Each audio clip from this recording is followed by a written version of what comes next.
itu maknanya adalah siapa yang hafal dan mengamalkan maka dijanjikan surga. Yang ketiga, nama-nama Allah itu hanya ditetapkan sesuai dengan Quran dan hadis. Yang keempat, setiap nama Allah menunjukkan zat Allah. Ya Ar-Rahman ya Allah, Ar-Rahim ya Allah, Al-Qudus ya Allah. Jadi semuanya menunjukkan Allah. Dan setiap nama pasti menunjukkan sifat sendiri-sendiri. Ar-Rahman Maha Pengasih, berarti Allah punya sifat pengasih. Al-Ghafur Maha Pengampun, berarti Allah punya sifat pengampun.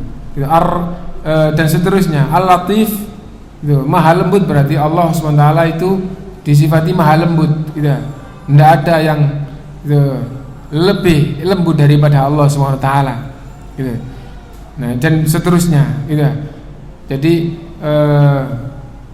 setiap nama Allah pasti menunjukkan sifatnya. Dan apabila nama Allah itu dari kata yang buta objek, pasti wujud nyata pengaruhnya pada objeknya, gitu ya.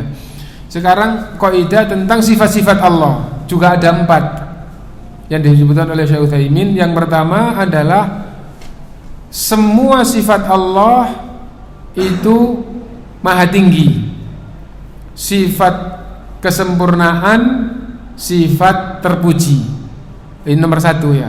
Semua sifat Allah itu maha tinggi, sempurna, terpuji. Tidak ada kekurangannya sedikit pun. Nah, jadi itu. Nah, kalau tadi Ar-Rahman itu punya sifat, mengandung sifat rahmah. Nah, berarti kan sifat rahmah Allah itu sempurna. Otomatis rahmah terpuji, gitu ya. Sempurna, paling puncak, paling tinggi, tidak ada kekurangannya sedikit pun. Nah, jadi semua sifat Allah itu seperti itu. Semua sifat Allah itu maha tinggi, sempurna, terpuji, tidak ada kekurangannya sedikit pun. Yang kedua, sifat Allah itu ada 2 macam. Sifat tsubutiyah dan sifat salbiyah. Sifat-sifat untuk Allah itu terbagi 2. Pertama, sifat yang ditetapkan untuk Allah, dan sifat yang ditiadakan, sama sifat yang ditiadakan pada Allah. Nah, contoh yang ditetapkan untuk Allah, Al-Ghafur, Allah Maha Pengampun. Nah, itu ditetapkan untuk Allah. Ar-Rahman, Allah Maha Pengasih. Ar-Rahim, Allah Maha Penyayang. Sifat yang ditiadakan. Wala yazlimu rabbuka ahada. Dan Tuhanmu tidak zalim pada seorang pun. Berarti Allah tidak punya sifat zalim. Sifat zalim ini ditiadakan dari Allah. Nah, jadi ada sifat yang ditetapkan untuk Allah. Ar-Razik, Allah Maha memberi rizki. Nah, ini sifat ditetapkan untuk Allah. Dan zalim tadi, Allah tidak punya sifat kayak gitu. Contoh lagi. Laisa kamitslihi syai'un. Nah, tidak ada yang semisal dengan Allah. Nah, Allah Subhanahu wa taala tidak punya permisalan pada makhluk. Tidak ada makhluk yang semisal dengan Allah Subhanahu wa taala. Nah, dinafikan dengan permisalan. Nah, itu ditiadakan dari Allah Subhanahu wa taala. Nah, itu contoh lam yakul lahu kufuwan ahad. Itu. Nah, contoh lagi yang disebutkan oleh Rasulullah, inna rabbaka laisa bi'awar. Sesungguhnya Tuhanmu itu tidak buta sebelah. Nah, jadi itu. Jadi sifat buta ditiadakan dari Allah Subhanahu wa taala. Nah, ini jadi ada sifat yang ditetapkan untuk Allah, ada sifat yang ditiadakan dari Allah. Semua kembali kepada Quran, semua kembali kepada sunnah. Nah, itu. Jadi yang kedua, Allah SWT disifati dengan sifat-sifat yang ditetapkan untuknya, dan disifati dengan sifat-sifat yang ditiadakan untuknya. Allah tidak disifati dengan seperti itu. Nah, itu. Contoh yang paling gampang adalah zalim. Lam yalid walam yulad, tidak beranak dan tidak diperanakkan. Nah, berarti Allah itu disifati tidak punya anak dan juga disifati tidak dilahirkan oleh siapapun. Nah, itu sifat yang ditiadakan dari Allah Subhanahu wa taala. Yang ketiga, sifat yang ditetapkan untuk Allah itu ada dua macam. Sifat yang ditetapkan untuk Allah itu ada dua macam, yaitu dzatiyah dan fi'liyah. Jadi Allah disifati dengan sifat-sifat dzatiyah dan Allah disifati dengan sifat-sifat fi'liyah. Apa sifat dzatiyah itu? Sifat dzatiyah adalah sifat yang selalu ada pada zat. Nah, itu yang gampang gitu. Jadi sifat yang selalu ada pada zat. Seperti Ar-Rahman, Allah Maha Pengasih. Sifat rahmah pada Allah itu sifat dzatiyah gitu. Sejak tidak berawal sampai selama-lamanya Allah punya sifat Rahman. Al-Hayy, Maha hidup. Nah, sifat hidup Allah SWT itu sifat dzatiyah. Kenapa? Karena tidak berawal, tidak berakhir sebagaimana zatnya, selalu ada pada zatnya. Disebut dengan sifat dzatiyah gitu. Dan ada sifat fi'liyah. Kalau artinya fi'liyah itu sifat perbuatan, tapi maksud di dalam pembahasan tentang asma dan sifat bukan sifat perbuatan, tapi sifat yang berkaitan dengan kehendak Allah. Apabila Allah berkehendak, Allah berbuat. Apabila tidak berkehendak, tidak berbuat. Nah, sifat yang berkaitan dengan kehendak Allah itu disebut dengan sifat fi'liyah. Ya.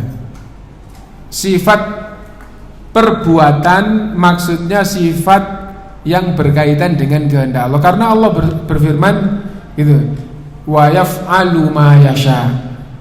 Gitu. Allah berbuat seperti apa yang Allah kehendaki. Nah, adapun yang tidak berkaitan dengan kehendak selalu ada pada Allah itu masuk dalam sifat dzatiyah. Contoh, melihat dan mendengar.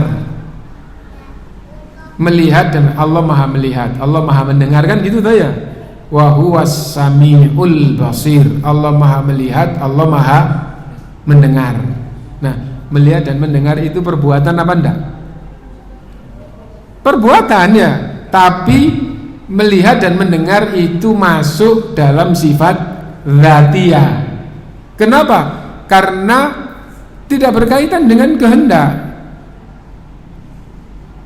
Tapi Allah selalu mendengar, tidak ada sedikit pun yang luput dari pendengaran Allah. Allah Maha melihat, tidak ada sedikit pun sesuatu pun yang luput dari penglihatan Allah. La ya'zubu anhu mithqalu dzarratin fis samawati wala fil ard. Tidak ada yang samar bagi Allah sedikit pun yang ada di langit maupun yang ada di bumi. La yakhfa alaihi syai'un. Tidak ada yang tersembunyi bagi Allah sesuatu pun sedikit sekecil apapun. Nah, Allah Maha mendengar, Maha melihat. Meskipun orang itu menjijikkan, hina, dina, berbuat kejahatan kayak apapun, Allah melihat. Loh, Allah melihat yang jelek. Nah, sejelek apapun dilihat oleh Allah dan akan dibalas oleh Allah. Nah, jadi itu. Nah, jadi sifat yang berkaitan, sifat yang selalu ada pada Allah namanya sifat dzatiyah. Nah, dan ada sifat yang berkaitan dengan kehendak. Apabila Allah menghendaki, Allah berbuat. Apabila Allah tidak menghendaki, Allah tidak berbuat. Contohnya apa? Contohnya memberi ampun.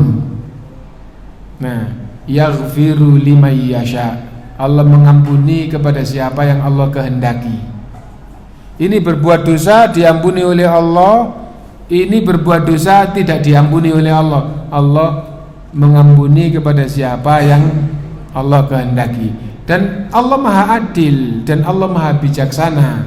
Ya, karena itu meskipun ini diampuni, ini tidak diampuni, itu tidak zalim.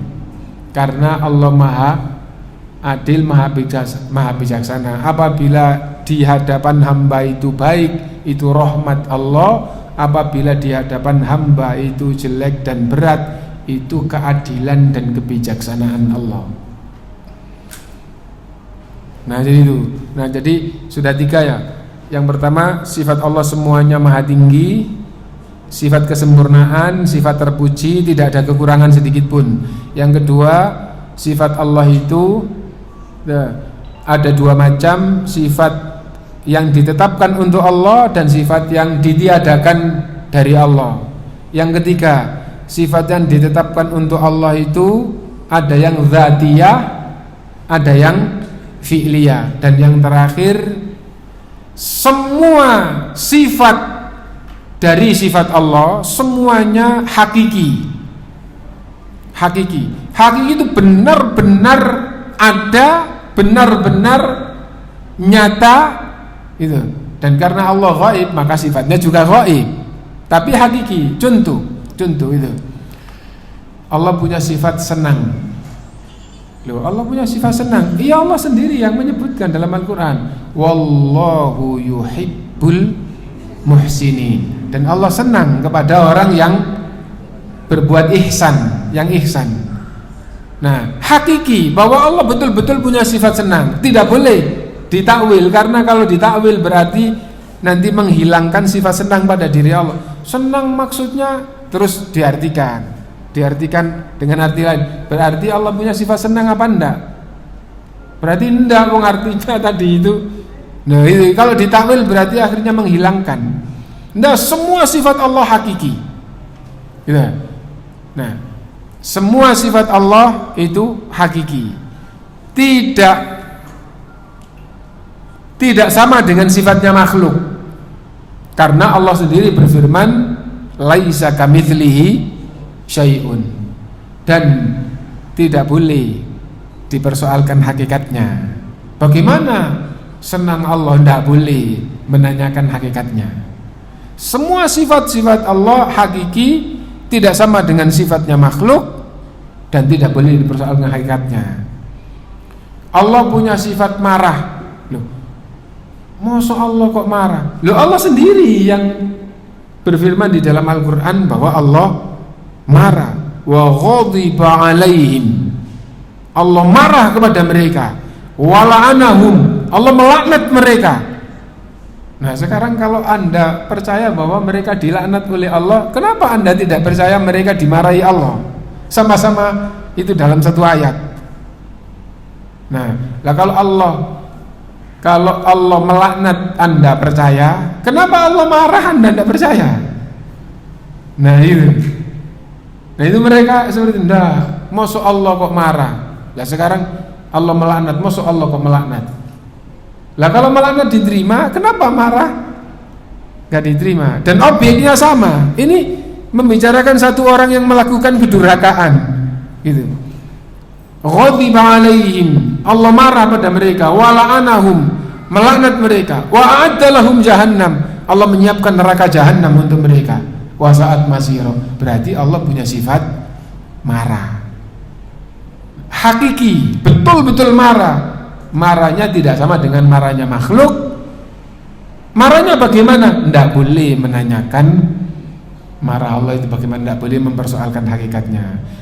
Kaidahnya tadi, setiap sifat Allah itu hakiki, tidak boleh disamakan dengan sifatnya makhluk, tidak boleh dipersoalkan hakikatnya. Sesungguhnya yang keempat ini, kalau kita fahami definisi tauhidul asma'i was sifat, itu seperti ini ya, bahwa hakiki berarti nyata berarti tidak boleh ditakwil, karena mentakwil itu menghilangkan, mentakwil itu merubah yang asli, dihilangkan terus diganti dengan yang baru, berarti lah tidak hakiki.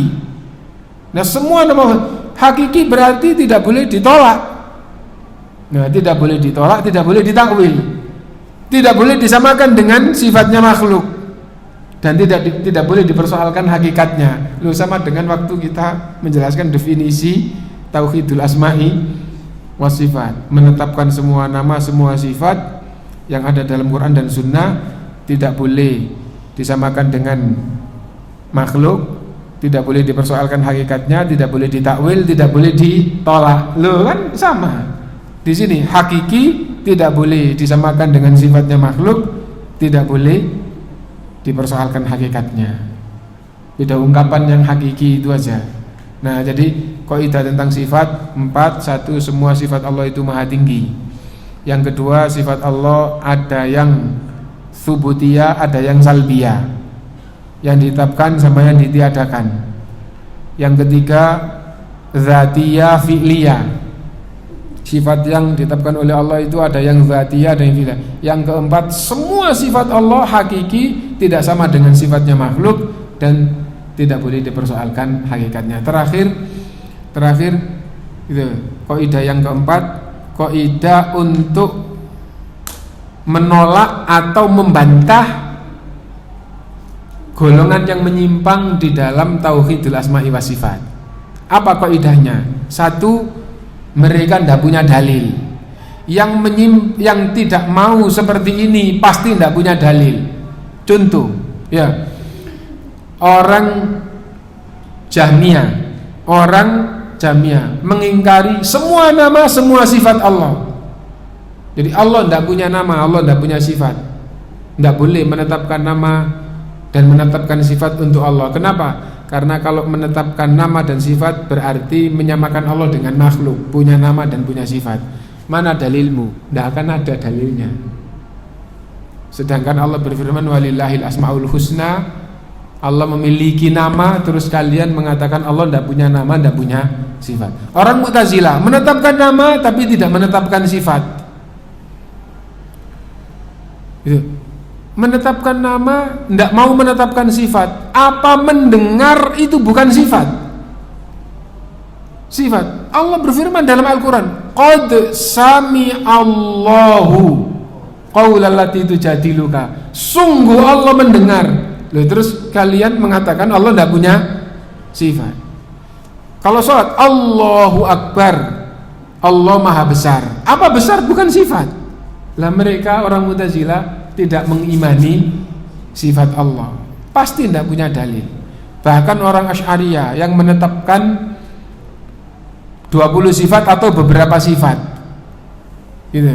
Yang lain ditolak, yang ditolak enggak ada dalilnya. Mana dalilmu bahwa Allah bukan maha besar? Allah maha besar, wajib diimani. Kenapa kok hanya mengimani 20? Bahkan sifat-sifat fi'liyah gitu. Wallahu yuhibbul muttaqin. Allah senang orang yang bertakwa. Berarti Allah punya sifat senang. Wajib beriman. Wajib beriman bahwa Allah punya sifat senang. Yang menyimpang pasti tidak punya dalil. Jadi karena itu, mana dalil Anda kok nggak mau beriman dengan? Contohnya yang pada minggu yang lalu gitu. Allah di atas arsy. Nah, Allah di mana-mana. Mana ada dalil Allah di bawah, di atas, di kanan, di kiri, itu mana? Terus ini dalil malah ditolak. Nah, jadi kayak gitu. Jadi mereka yang mentakwil atau yang menolak atau yang menyimpang semuanya di dalam bab tauhidul asma'i was sifat gitu. Kita punya kaidah, mereka tidak punya dalil. Kalau kita mau ikut ahlus sunnah, asma' was sifat kembali kepada Quran dan sunnah, berarti ada dalilnya. Yang menyimpang pasti tidak punya dalil. Yang kedua, mereka menyelisihi generasi awal Islam, sahabat, imam tabi'in dan tabi'ut tabi'in. Kenapa waktu tabi'in kok imam tabi'in? Karena munculnya penyimpangan mulai tabi'in. Ya, jadi Hasan al-Basri itu tabi'in, Mu'tazilah mulai muncul, dan Mu'tazilah itu mengingkari sifat-sifat Allah. Nah, tapi sahabat, di zaman sahabat belum muncul. Semua sahabat menetapkan nama-nama dan sifat-sifat Allah. Nah, golongan yang menyimpang menyelisihi generasi awal Islam. Menyelisihi generasi awal Islam pasti salah. Kenapa? Karena Allah SWT meridhoi generasi awal dan meridhoi generasi berikutnya yang mengikuti generasi awal. Berarti kalau tidak ikut, tidak diridhoi oleh Allah, berarti mereka salah. Dan yang menyimpang di dalam tauhidul asma'i wa sifat menyelisihi generasi awal. Nah, jadi itu. Nah, kenapa? Karena memang munculnya penyimpangan di dalam tauhidul asma'i wa sifat, baik Mu'tazilah maupun itu Asy'ariyah, Kullabiyah, Maturidi, semuanya itu jauh setelah generasi sahabat. Nah, menyelisihi generasi awal itu sudah pasti salah. Loh, kenapa menyelisihi generasi awal kok sudah pasti salah? Karena kalau bertentangan atau menyelisihi, ya, kalau yang satu dikatakan benar, yang menyelisihi yang benar pasti salah. Nah, kalau yang dikatakan benar itu yang belakang, berarti sahabat-sahabat itu salah. Kalau sahabat yang benar, berarti yang belakang yang salah. Kan bisa jadi sahabat itu salah. Nah, gitu ya. Kan bisa jadi sahabat. Kalau sahabat semua satu suara dikatakan salah, berarti ijma' itu salah. Kalau semua sahabat dikatakan salah, berarti Allah salah. Dan mengatakan Allah salah itu kafir. Loh, kenapa? Karena Allah memerintahkan generasi belakangnya mengikuti sahabat. Was-sabiqunal awwaluna minal muhajirin wal ansar walladzina tabauhum bi ihsan radhiyallahu anhum wa radu'an. Generasi awal, baik muhajirin maupun ansar, diridhoi oleh Allah dan orang-orang yang mengikuti mereka dengan baik. Nah, at-tabi'ina lahum bi ihsan radhiyallahu anhum wa radu'an. Nah, jadi itu menyelisih. Nah, kesimpulannya bahwa yang menyimpang dari yang dalam tauhidul asma'i wa sifat tidak punya dalil. Yang kedua, menyelisihi salaf. Bahkan yang pertama kita tinggal. Yang pertama itu bertentangan dengan Quran dan Sunnah. Jadi kayak gitu dulu. Bertentangan dengan Quran dan Sunnah supaya urut ya. Dan yang paling tinggi, yang menyimpang dari tauhidul asma'i wa sifat bertentangan dengan Quran dan Sunnah. Contoh yang kemarin kita angkat lagi. Tsummastawa 'alal arsy, lalu istiwa di atas arsy. Terus mereka tidak beriman Allah di atas arsy. Berarti menyelisih Quran dan Sunnah. Iya. Gitu. Qad sami'allahu, sungguh Allah telah mendengar.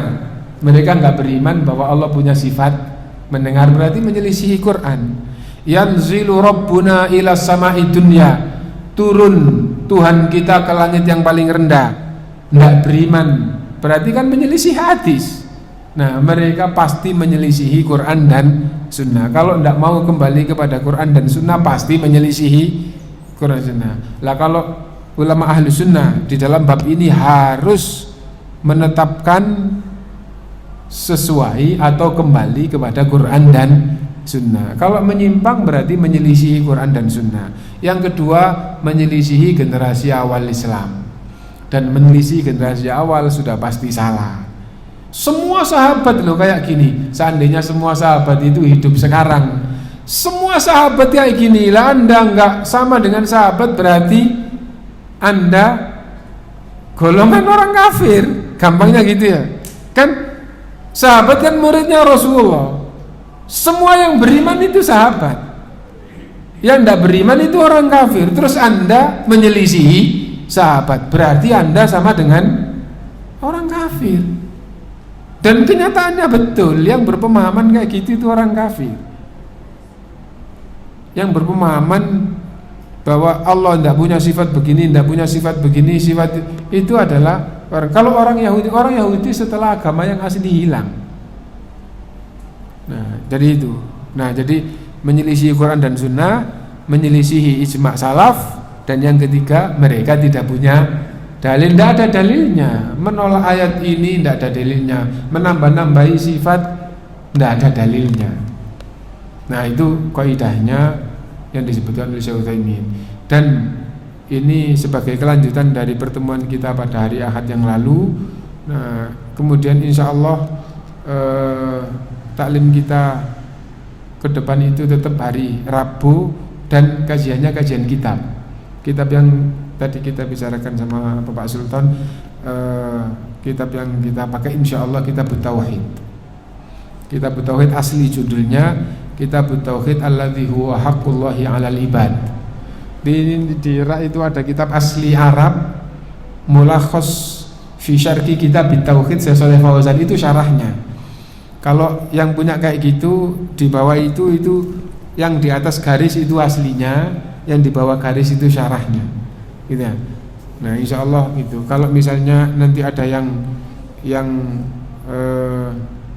butuh atau ada yang punya keahlian buka di PDF terus di copy, di print terus di copy, dikasih cover, itu kan jadi buku kopian gitu ya.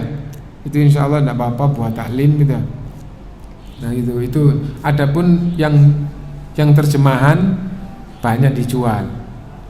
Yang terjemahan banyak dijual. Kalau yang asli biasanya susah. Kalau di Saudi atau mungkin di Arab mana gitu mungkin banyak gitu. Nah, jadi Kitab Tauhid insya Allah itu pegangan kita untuk kajian setiap Rabu. Ya insya Allah di hari paling enggak mulai Rabu besok ya. Insya Allah ya gitu. Nah jadi kita Rabu yang akan datang kita mulai Kitab Tauhid. Nah sekilas dari kitab ini, yang pertama keistimewaan zahir kitab ini. Kitab ini itu mengandung 67 bab. Bab 1 sampai 6 itu memantapkan tentang tauhid. Bab 7 sampai bab 67 itu hampir semuanya yang dibahas itu adalah kesyirikan, dan itu sangat cocok di hampir semua negara.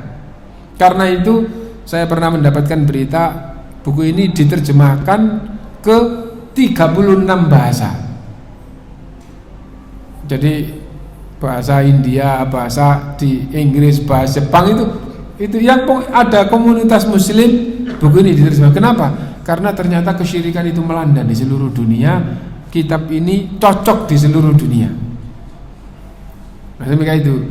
Yang kedua, isi kitab ini, penulis itu hanya menulis judul, setelah itu ngangkat ayat terus hadis yang membahas judul tersebut. Jadi bab, terus qala Allah, qala Rasulullah, setelah kadang ada beberapa ayat, beberapa hadis, kadang hanya satu ayat, kadang hanya satu hadis gitu.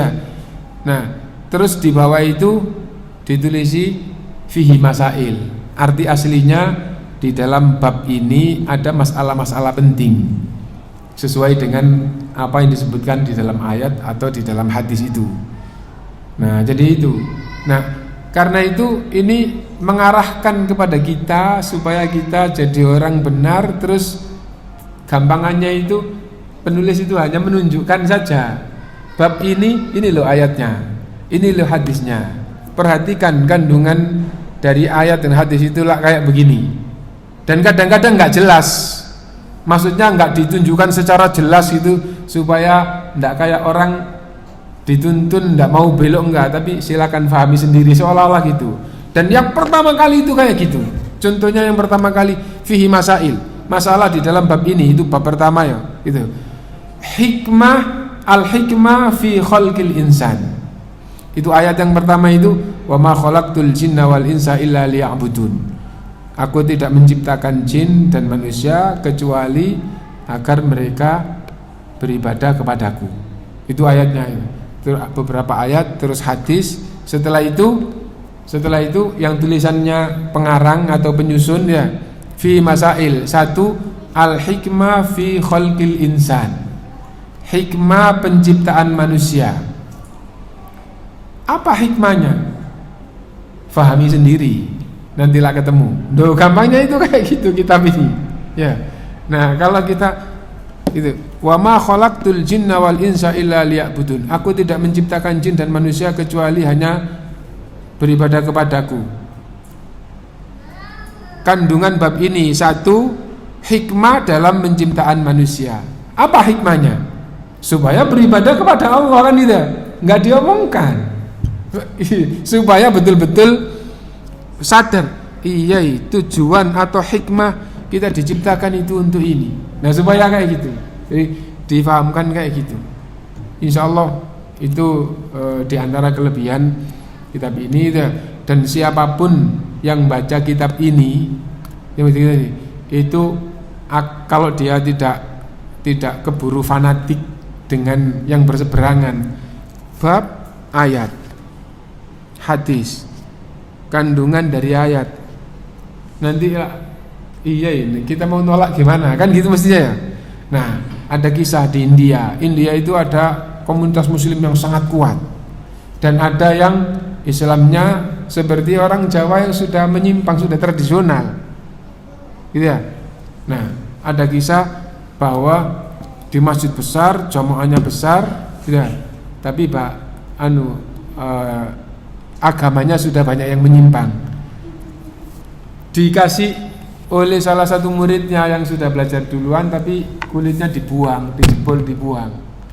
Pengarangnya nggak ada, yang ada langsung bab pertama sampai bab terakhir. Subhanallah, sangat bagus, ringkas, padat, mengena buku ini. Nah, akhirnya dipakai kajian lama, terus akhirnya ditunjukkan itu. Ini bukunya siapa? Subhanallah, lah ini kok bukunya orang yang selalu dicela. Lah kok bukunya sebagus ini? Nah gitu. Berarti selama ini pemahaman kita mencela itu salah, nggak berdasar. Orang penulisnya kayak, nah jadi kayak gitu, itu buku itu. Ya. Buku itu seperti itu. Dan kasus itu tidak hanya di satu tempat. Itu karena itu yang berseberangan kulitnya dijebol, terus bukunya dikasihkan. Ini ada buku bagus banget. Bab qala Allah qala Rasulullah, terus kandungan bab ini itu isi. Siapa tuh penulisnya? Enggak usah tahu, yang penting isinya benar. Nah itu buku ini ya. Nah,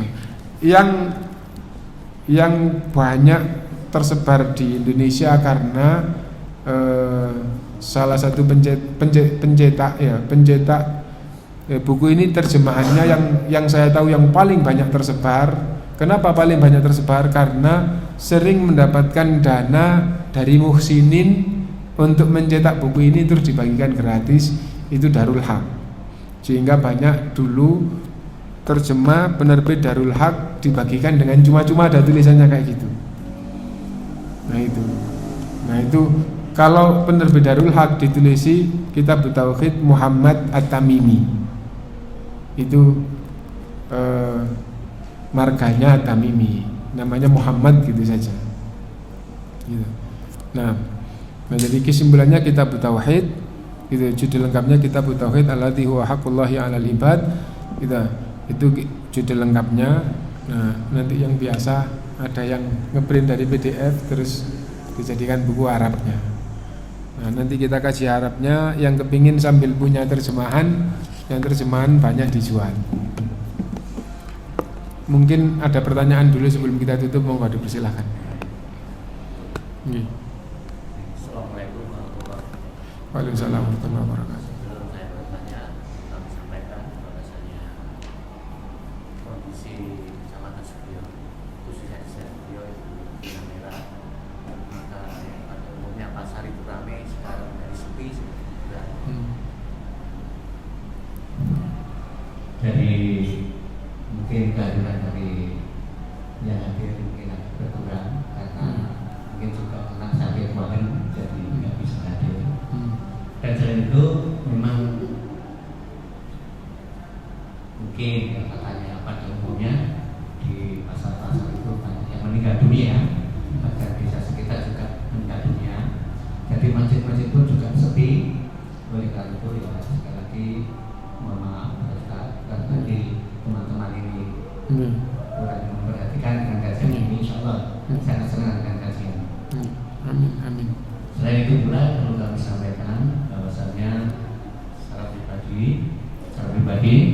saya mau tanya, ini khususnya untuk pribadi saya, bahwasanya ketika orang sholat itu harus betul-betul ingat, selalu ingat pada Allah, harus khusyuk.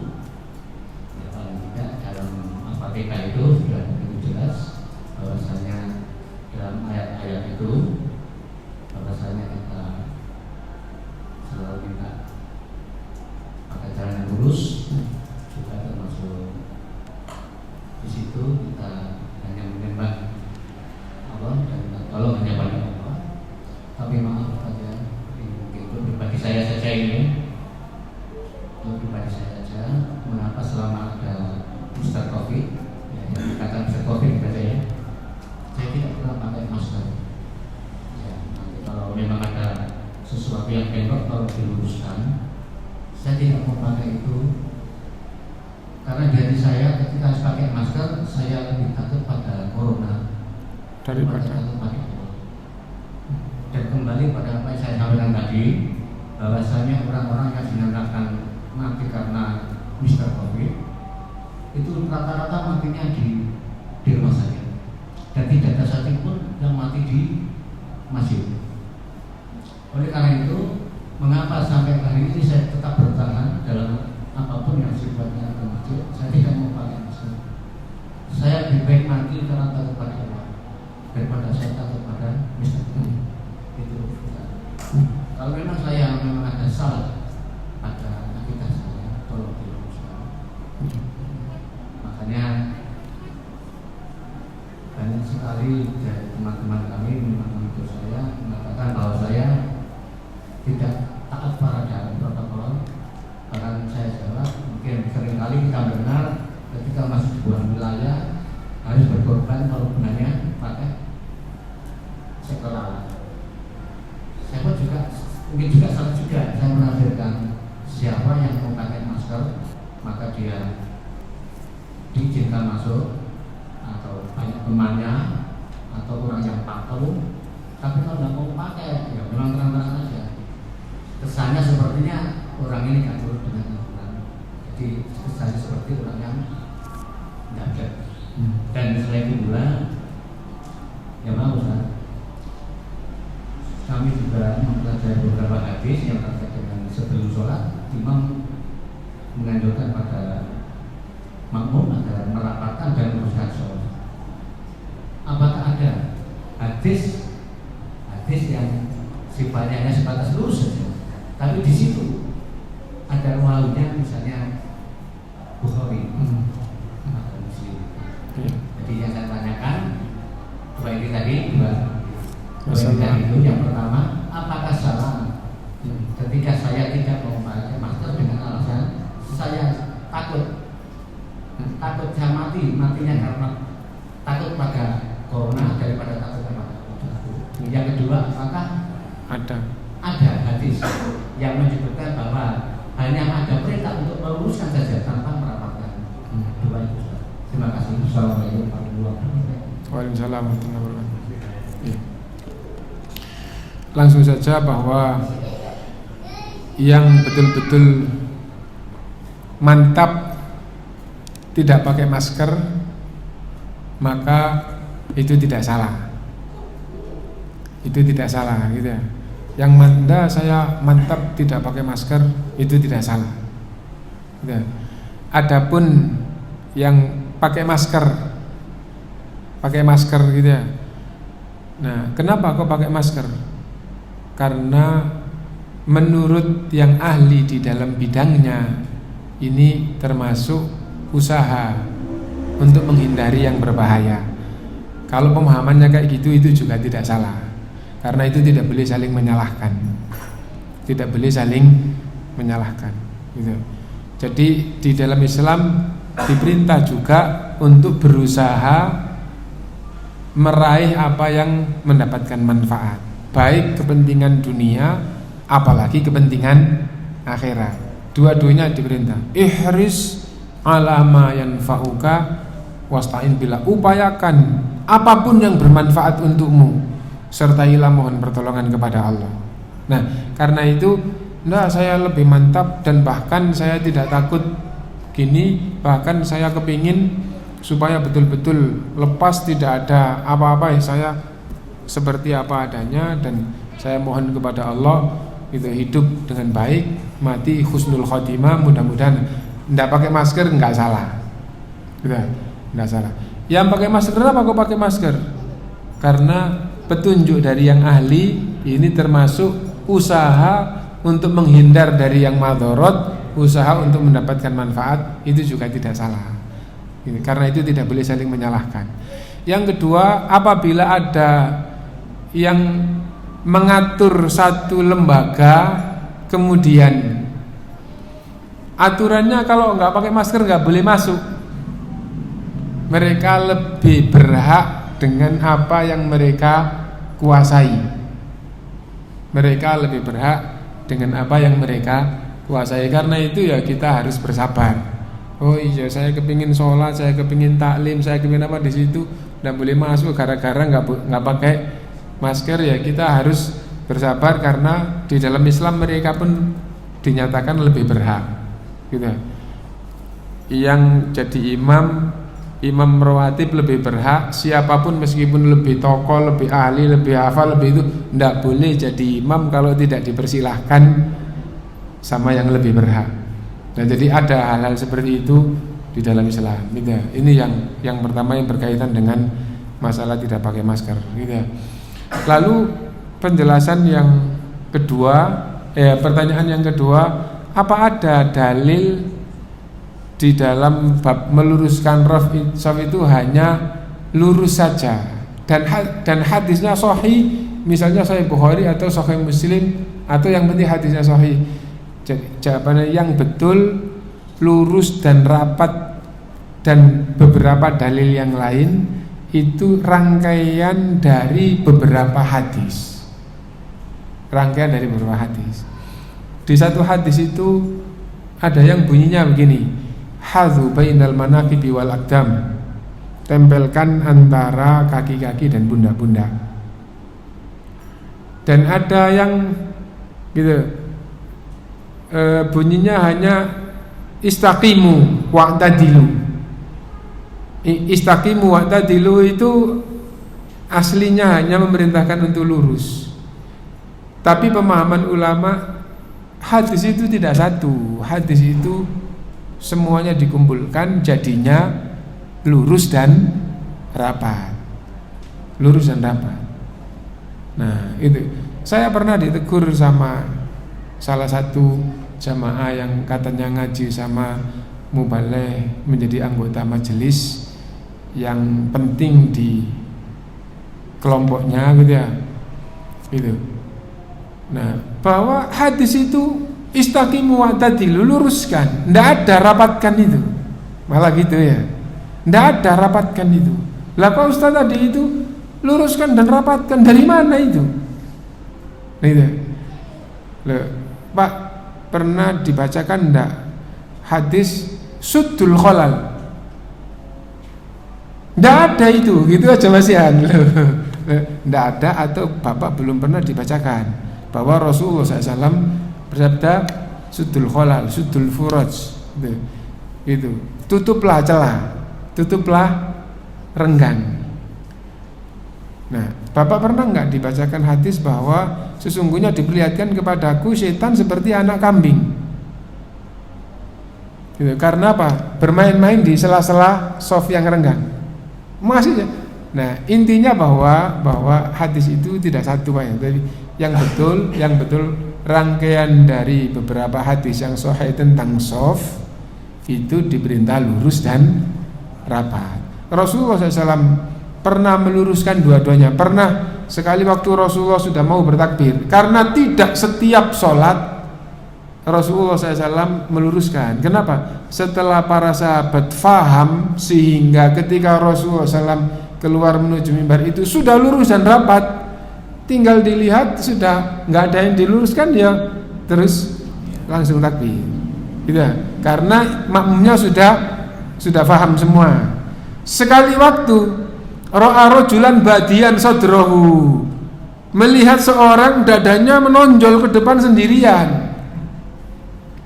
Nah, gitu.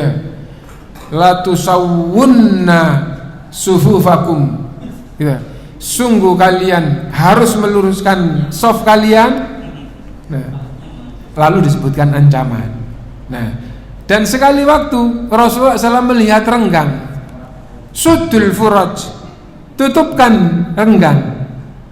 Nah, jadi itu. Nah, jadi rangkaian dari beberapa hadis akhirnya difahami lurus dan rapat. Nah, itu yang betul. Nah, sekarang di musim corona ini banyak yang sholatnya renggang. Sebelum muncul corona, pembahasan tentang shaf rapat dan renggang itu yang betul jumhur ulama menjelaskan bahwa rapat itu kesempurnaan, bukan pembatal sholat apabila tidak rapat. Berarti yang sholatnya renggang itu tidak sempurna, gitu. Masya Allah, yang tidak taklim, Pak. Sampai sekarang kalau kita ke masjid yang orang-orang di masjid itu nggak taklim ya, masjid yang nggak ngadakan taklim kayak model-model kayak gini, itu sampai sekarang banyak yang sholatnya renggang-renggang sejak sebelum corona, ya. Nah, itu sholatnya nggak sempurna, bukan sholatnya batal, tapi sholatnya nggak sempurna. Imam fa inna taswiyatas sufufi min tamamis sholat, termasuk kesempurnaan sholat. Jadi lurus dan rapat itu kesempurnaan sholat, gitu ya. Nah, kalau renggang nggak sempurna, lah sekarang corona ini banyak yang renggang gimana? Nggak sempurna, tapi ada alasan, gitu. Ada alasan. Lah, paling tidak tetap lebih baik daripada nggak jamaah. Iya. Ya paling tidak tetap lebih baik daripada tidak jamaah. Seperti yang tidak ada sebab terus tadi itu. Nah, mudah-mudahan rukhsah adanya kayak begini terus. Dan ini yang memfatwakan juga ulama sampai di seluruh dunia. Di seluruh dunia banyak yang ditunjukkan renggang. Di Mekah, di Masjidil Haram di syuting ya renggang, di Masjid Nabawi di syuting ya renggang, di Mesir, di mana-mana yang ndak renggang. Yang ndak renggang kalau hatinya mantap ndak apa-apa, itu aslinya. Itu aslinya perintah itu lurus dan rapat. Ndak, di sini zona hijau dan semuanya sehat, alhamdulillah, rapat, lurus, itu yang sempurna. Nah, jadi itu. Nah, itu yang berkaitan dengan ini. Mudah-mudahan semua semakin ke depan semakin baik, dan tatkala kembali kepada Allah semuanya dalam keadaan husnul khotimah radhiyatan mardiyah. Nah, ada lagi yang lain? Insya Allah bisa diterima Pak ya jawabannya.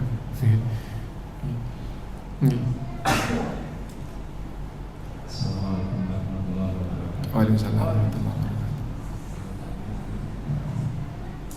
Contohnya saya berjalan menuju Surabaya, memakai sepeda motor. Di tengah jalan ban saya kempes.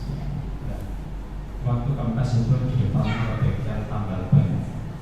Kemudian nanti saya berpikir, atau saya berbicara, wah nasib kayak sudah dari depan tambal ban itu. Nah, itu bagaimana? Maka menyalahi sifat-sifat Allah. Iya, jadi nasib baik. Kenapa? Karena ban kempes tapi bersih di depan tambal ban. Apa itu menyalahi? Jawabannya enggak, itu tidak menyalahi. Alhamdulillah ala kulli hal. Harusnya yang sempurna seperti itu ya. Alhamdulillah diuji ban kempes tapi kok ya di depan tambal ban, sehingga enggak capek-capek nuntun. Itu alhamdulillah. Rasulullah SAW di dalam menghadapi segala macam baik, enak maupun tidak baik, maksudnya tidak enak. Jadi baik di sini artinya enak, nggak baik maksudnya tidak enak. Ya, bukan baik itu hak, nggak baik batil, bukan itu maksudnya. Tapi ketika setiap menghadapi yang baik maupun yang nggak baik, maksudnya yang enak maupun yang enak, selalu mengucapkan alhamdulillah. Apabila yang dihadapi itu baik, enak tadi itu ya, alhamdulillahilladzi bi ni'matihi tatimmus shalihat. Segala puji hanya untuk Allah, karena nikmatnya lah kesempurnaan bisa karena nikmatnya lah amal soleh bisa terlaksana. Jadi yang enak itu jadikan sarana untuk amal soleh gitu. Kalau yang dihadapi itu tidak baik, maksudnya tidak baik ini tidak enak, sakit, capek, diuji gini, panas gitu. Nah intinya yang dirasakan sebagai sifat manusia tidak enak. Alhamdulillahi ala kulli hal, segala puji hanya untuk Allah atas segala keadaan.